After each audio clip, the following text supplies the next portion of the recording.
ಇತ್ತೀಚಿನ ಕಾಲದಲ್ಲಿ cyber crime ದಿನ ದಿನ ಹೆಚ್ಚಾಗ್ತಿದೆ. ದಯವಿಟ್ಟು ಇಂಟರ್ನೆಟ್ಟಲ್ಲಿ ಇದ್ದಾಗ, ಸೋಷಿಯಲ್ ಮೀಡಿಯಾದಲ್ಲಿ ಇದ್ದಾಗ ಯಾವುದೇ ಅನ್ನೋನ್ ವ್ಯಕ್ತಿ ಮೇಲೆ ನಂಬಿಕೆ ಇಡಬಾರ್ದು. ಯಾವುದೇ ಸ್ಕೀಮ್ ಆಗಲಿ, ಜಾಬ್ ಆಗಲಿ, ಮ್ಯಾಟ್ರಿಮೋನಿಯಲ್ ಆಫರ್ ಆಗಲಿ ಬ್ಲೈಂಡ್ ಆಗಿ ಅದಕ್ಕೆ ಟ್ರಸ್ಟ್ ಮಾಡಬೇಡಿ. ಆ ಸ್ಕೀಮ್ ಯಾರು ಪ್ರಮೋಟ್ ಮಾಡ್ತಾಯಿದ್ರೆ ಅವರಿಗೆ ಭೇಟಿ ಮಾಡಿ, ವೆರಿಫೈ ಮಾಡಿ ಆದಮೇಲೆ ಮಾತ್ರ ಅದರ ಮೇಲೆ ನೀವು ಯಾವುದೇ ನಿವೇಶನ ವಗರ ಮಾಡ್ಬೋದು.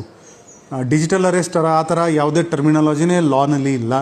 ಯಾರು ನಿಮಗೆ ಬೆದರಿಕೆ ಮಾಡ್ತಾಯಿದ್ರೆ, ನಾವು ಈ ಪೊಲೀಸ್ ಮಾತಾಡ್ತಾ ಇದ್ದೀವಿ, ಆ ಪೊಲೀಸ್ ಮಾತಾಡ್ತಾ ಇದ್ದೀವಿ ಅಂದರೆ, ನಿಮ್ಮ ಸಮೀಪಲ್ಲಿ ಯಾವ ಪೊಲೀಸ್ ಸ್ಟೇಷನ್ ಇದೆ ಅಲ್ಲಿ ಹೋಗಿ ನಮ್ಮ ಪೊಲೀಸ್ ಅಧಿಕಾರಿಗೆ ತೋರಿಸಿ ಸರ್ ಈ ನಂಬರಿಂದ ನಮಗೆ ಈ ಥರ ಕಾಲ್ ಬರ್ತಾ ಇದೆ, ಇದು ನಿಜ ಇದೆ ಅಥವಾ ಸುಳ್ಳು ಇದೆ.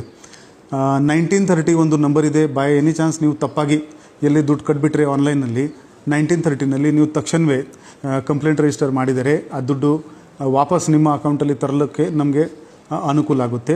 ಅದಕ್ಕೆ ಬಿಟ್ಟು cybercrime.gov.in ವೆಬ್ಸೈಟಲ್ಲಿ ನೀವು ದೂರು ಆನ್ಲೈನ್ನಲ್ಲಿ ಮುಖಾಂತರ ಕೂಡ ನೀಡಬಹುದು.